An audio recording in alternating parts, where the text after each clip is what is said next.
बाबुआ कहानी के शीर्षक रही पांचों पांडव के महायात्रा पिंडदान की कहानी रही, महाभारत से कहानी रही बबुआ। कुरुक्षेत्र के मैदान में सब वीर मारा गइल बा, पांचों पांडव बच गई बबुआ। जब प्रभात क्षेत्र में भगवान कृष्ण बलराम से मरैले, प्रभात क्षेत्र के मतलब है कि पवित्रता से युद्ध भइल रहल। जब प्रभात क्षेत्र में भगवान कृष्ण बलराम मरा गइले, युधिष्ठिर धर्मराज के मालूम भइल बा कि भगवान कन्हैया मरा गइल।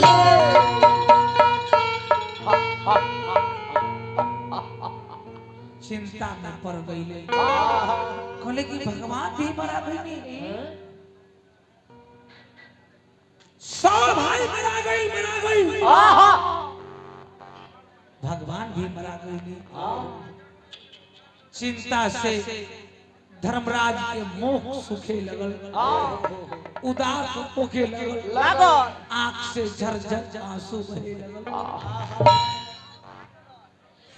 युधिष्ठिर धर्मराज भाई के लगावत नहीं, कहली भाई समय बलवान हो, कई काल बलवान हो, ई काल हम सब के विनाश के उरी ले जा रहल बा।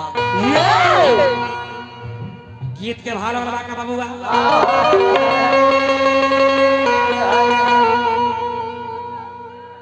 कि भैया समय समय पर बहेला पवनमा,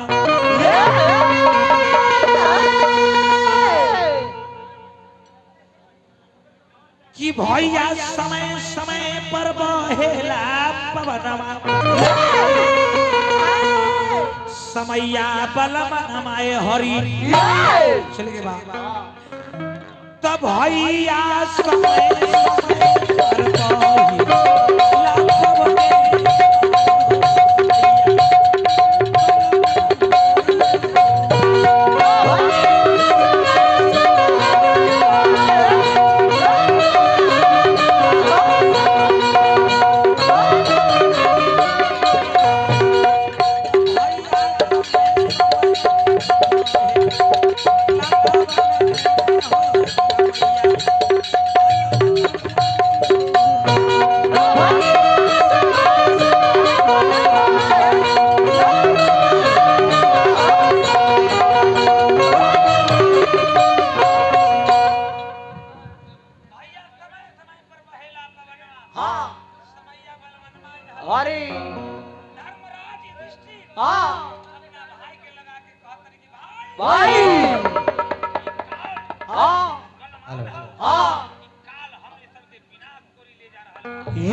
मशीन जोड़ले वाला आवाज बुझात नहीं, बक्सवा छोड़ दो भैया हो। बहरवा से मतलब ना गरनवा में बनावे के चाहिए, कलमा में तो ज्यादा सर के आवाज कमा देले भैया। बहरिया से मतलब नहीं खे, पछवाला में उठाओ। कहले कि भाई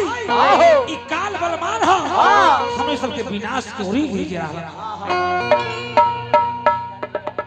जियो चला कहनी बाबूआ आर बल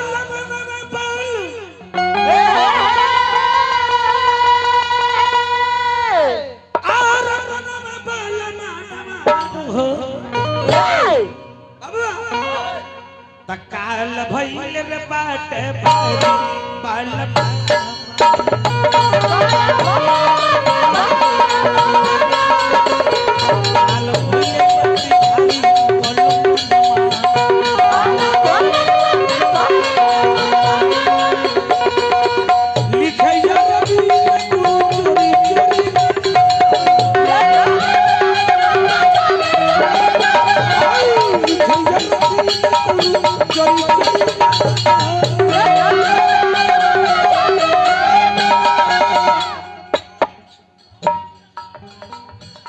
लिखे अरविंद गुरु जोरी जोरी जन्म रोज रोज पूजा करनी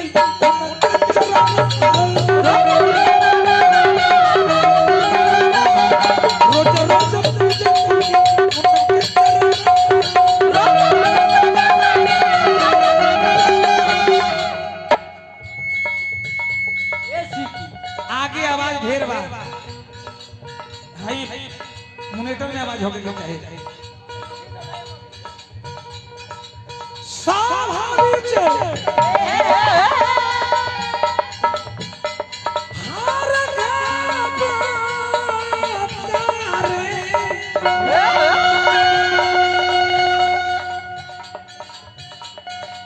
स्वाभाविक यादव जी नादाना वाला कालो धोइले रे बाटे बारी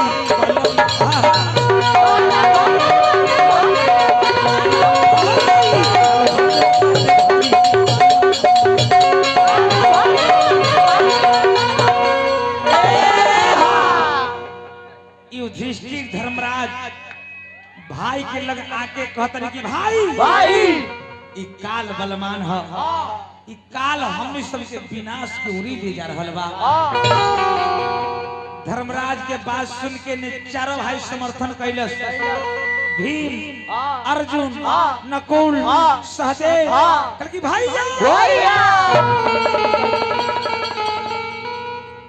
रउआ ठीक कहतनी कहले कि अब का करल जाओ भगवान कृष्ण मरा गईले बलराम मरा गईले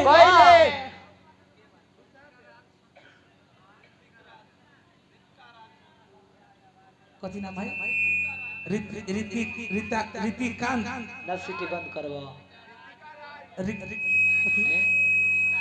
सिटी मत मारो सोनपुर पर सोनपुर मिला पुरस्कार देने वाली बेटा हम मरम न पे हे पैसा लुटा दिया खुदरा पैसा नचनिया के देखो सिटी मारो तरफ ई साक्षात सरस्वती है एहे रूप बदली लक्ष्मी हे बनी दुर्गा हे बनी सब कुछ हे बनी जजा ए बाबू मरबला कलमा के शांति भेटाओ परम धाम के प्राप्ति हो खो नमस्कार से जयकार जय हो कल की भैया भगवान कृष्ण मरा गई नहीं आओ सो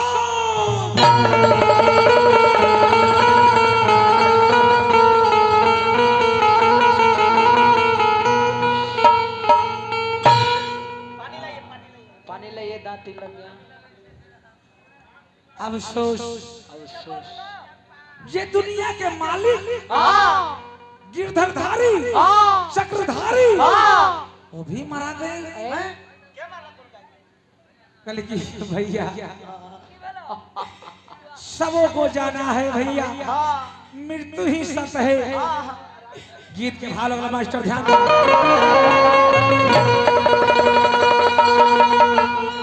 बबुआ कि समैया बड़ा पीर हमरा तो बुझाई जे पैसा मिलत हमरा बोल के पैसा लेके बता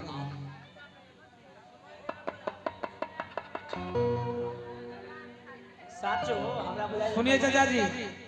पैसा दीजिए या ना दीजिए उससे मतलब होना नहीं है। मेरा प्रोग्राम था आज दानापुर में लेकिन गोली चलाते हैं आज के प्रोग्राम में 8 तारीख के प्रोग्राम था महुआ पहाड़पुर हमरा था रंजन यादव जी के 100 राउंड गोली चला के पंडाल को छिदी छिदी कर दिया लोग। सानी जी का परिवार में 2 गोला था। परसों था 9 तारीख के चकौसन में अपना मुकेश यादव नंगर के अपना जदवे परिवार में वहाँ भी दारू माफिया है तो घुघनी माफिया है वहाँ भी कचरा कचरा करके छोड़ दिए। पंडाल अब हमारा मन नहीं करता है कन्हू जाने का है ना ये तो अपना परिवार है इसलिए हम चल रहे हैं हमारा कहीं जाने का मने नहीं कर रहा है। अब ब्याह को लोग ब्याह नहीं मानते हैं नाचो से वो यारी खत्म भइल भाई चाचा जे तरह विदेशी नाच खत्म भइल बा ना ओहे तरह दुगोलबो खत्म हो जाए ब्याह के बात खत्म हो गई। बताइए वो घड़ी के बात रहल कि ब्याह के लोग गिलास को पानी दे से कह के समय रहल मंगनी ब्याह तबत रहल आप कल की उमेश बाबू लियो होर लो प्रोग्राम करावे के बाद कितना खर्चा था 14,000 तो घुघनी तोरा इज्जत होतो कम से कम नचनिया गलती नहीं चाचा जी। तो अब ब्याह को देखने नहीं आते हैं नचनिया को लोग देखने आते हैं। ठीक चैता का भी करेंगे। चल ध्यान दे बाबू कॉले का बाबूजी तो समैया बड़ा वीर बलमाना माया बाप रे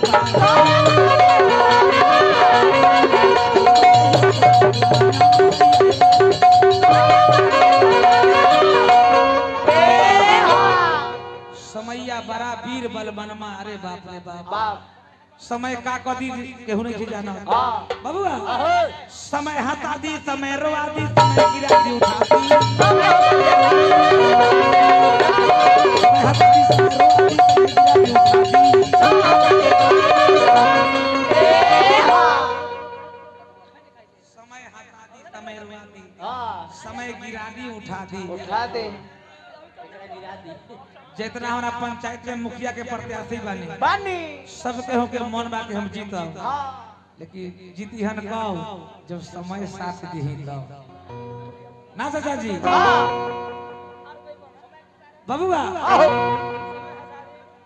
राजा हरिचंद्र जी समय के मारल हरिचंद्र जी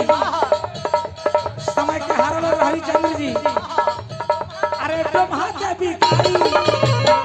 समय के मारल हरिचंद्र जी डोमहा ते बिकाई एहे से गावे उमे सभा का नाम आई रे बाप रे